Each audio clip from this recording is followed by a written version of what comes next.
বন্দর কর্তৃপক্ষ আসলে এই বিষয়টা খুব বেশি আমাদেরকে ওইভাবে বলছে, তারা খুব বেশি গুরুত্ব দিচ্ছে না। কারণ তারা বলছেন করাচি থেকে চট্টগ্রাম বন্দরে আগেও এসেছে, এবার যেটা আলোচনার কেন্দ্র সরাসরি এসেছে এটাই।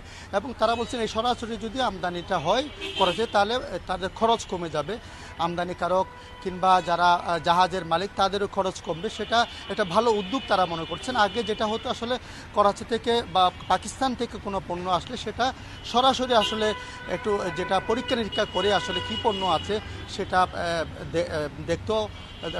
এবং এখন হচ্ছে আসলে স্বাভাবিক প্রক্রিয়া, যেটা অন্যান্য বন্দর থেকে কোনো পণ্য আসলে যেটা হয় সেটাই এখন হচ্ছে, নতুনত্ব হচ্ছে এটাই।